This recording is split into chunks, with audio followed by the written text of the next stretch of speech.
welcome to Two Cooks in the Kitchen. Today we are going to tackle the wonderful duck. Now I have taken this out of the refrigerator and let it warm up just a little bit closer to room temp. It's still cold to the touch, but it's fine. I've rinsed it very well and I've dried it off. And now we're going to prepare this to go in the oven. The thing about duck is that it has a lot of fat, and if you want the skin of a duck crispy, you have to find a way to get that fat to render out of there. And so for this recipe, what I'm doing is I've gone through the whole duck and just gently poked holes in the skin, not all the way through to the meat, but just through the skin, a little slit, and that'll allow the fat to come out as it melts. And I have here just some black pepper and some Maldon flake salt. And I'm gonna get a bunch of this on the outside and inside of this bird. And just kind of give it a good rub. Then we're gonna turn it.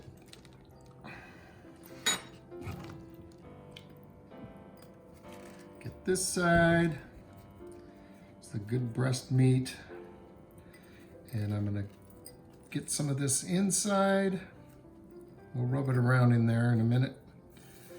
And well, I'm gonna use it all because not much point in letting it go to waste. Now, one of the things that people often do is cut the end of the wings off because those usually get a little bit well done and crunchy, but I like that part, so I leave it. But you can do that if you'd like. And then, into the inside of this cavity, we're gonna put a little bit of garlic,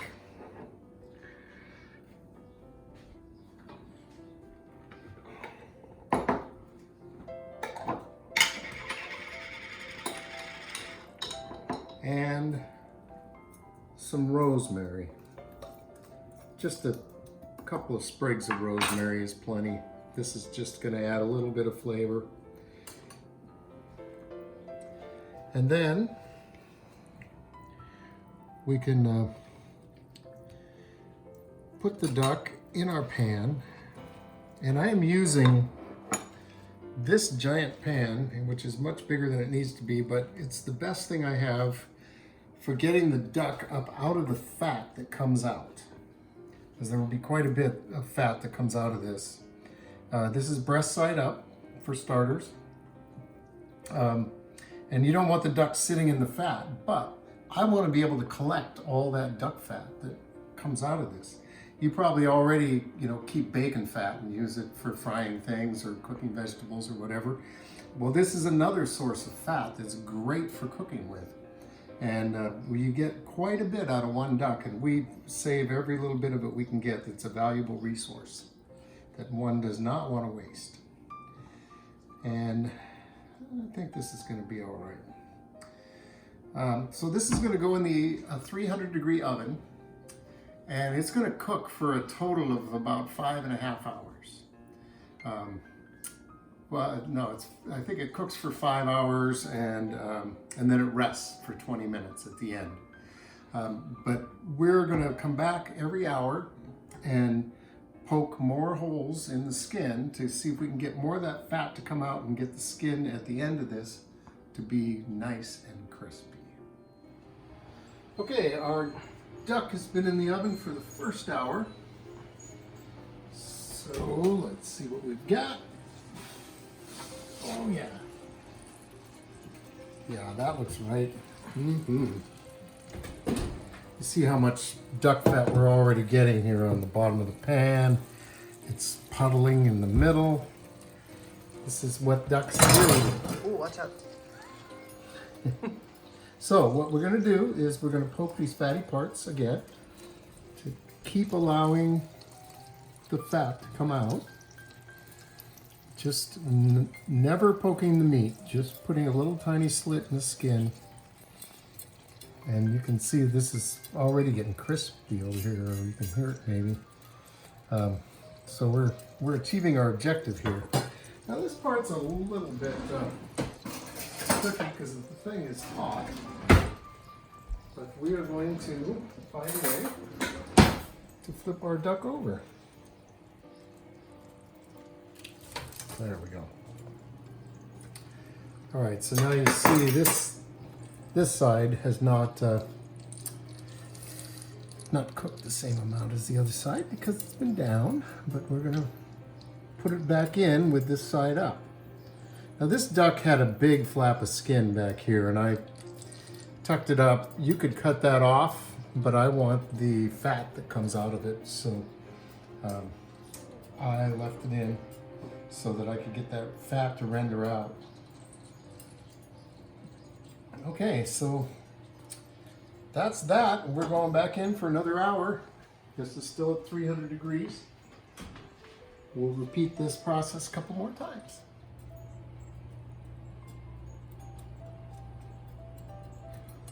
It's the second hour.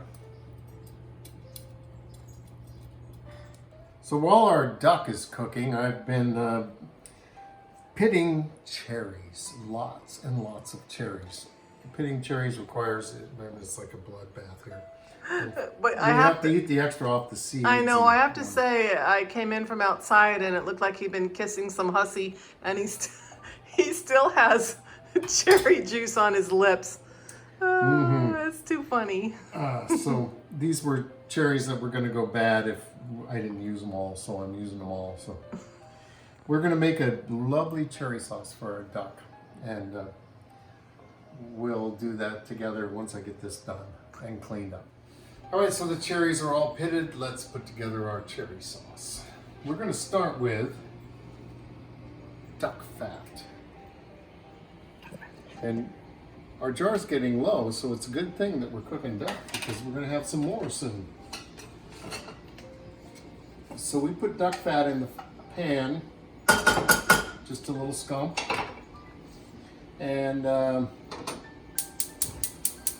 we'll get that going, and I've chopped up a shallot, and once the duck fat gets hot, we're going to put the shallot in there and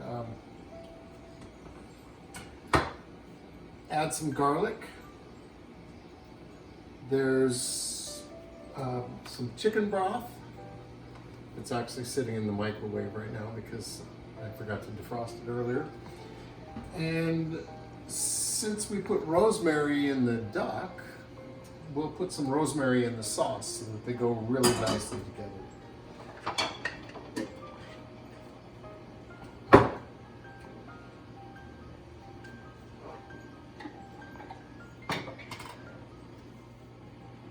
Okay, so we're getting some temperature going in the oil here for the duck fat.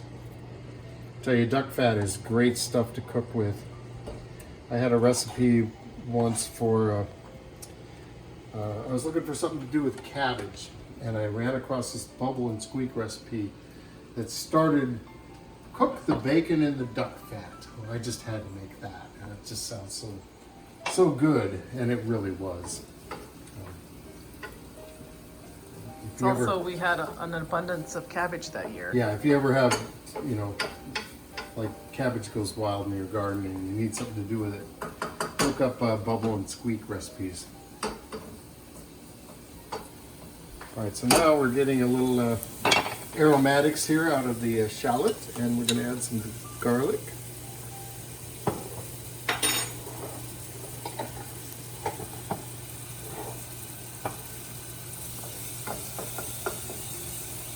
And then this is going to be something that makes this cherry sauce into a savory sauce, really, having the garlic and onions in there. There's another cherry sauce over there that's for sweet. But ice cream. We put the cherries in here. Yeah, we're getting there. Okay, so we're going to add the cherries now. And we're going to add the rosemary, and we're going to add the chicken stock. think it was turkey. This is actually turkey stock that we made. We cook a turkey 2 or 3 times a year, and each time we do that, we cook the bones down into a turkey stock. And anytime a recipe calls for chicken stock, we just substitute that, and it works really well. So I'm also going to add just a touch of maple syrup to this. These cherries are pretty sweet, and they really don't need it, but I think it's going to help. And we're going to let this cook down now for quite a while. I'd say this is going to cook for at least a half an hour. I'm probably going to turn that burner down once it really gets going, and then we'll come back and see what we've got.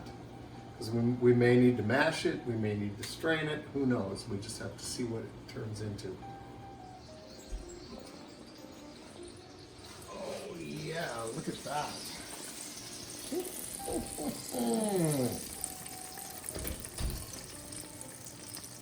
All right, our bird has had 4 hours in the oven.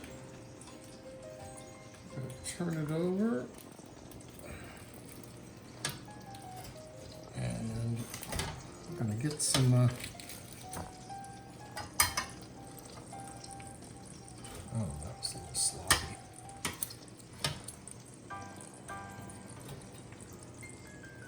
So this is just gonna go in for another 30 minutes at 300.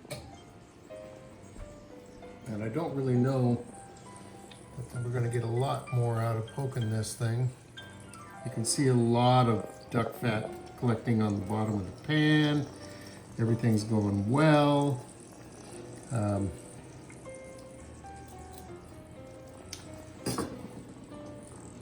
Just for fun, I'm tripping over the cat. let's see. So That's like done temp, isn't So it? usually we do this, we cook this for another 30 minutes at 300 and then put it back in for 30 more minutes at 350. I think this is looking really quite done, and I'm just going to put it in for about 20 minutes on 350 and add a little more salt to it before I do that. But I would like to really crisp up this breast side. So that's what we're trying to do now. Definitely the meat's cooked and it's looking really good. So we have this whole pool of duck fat here to save up for later. Put it in our duck fat jar. Oh yeah, we still have more room. I guess we have to do another duck. I guess so. So now we'll carve the duck. Okay, so now we're down to the plating with this duck. Here we have your leg and thigh with a wing for your dark meat plating. Over here we have the breast sliced and a half a baked potato to go with it. And We're of course, splitting one. we made our sauce, and here's how it came out. That looks really good. It's chunky. It's but it's also smooth. It's got a little liquid going on. So I think we're gonna get this on here, and oh yeah.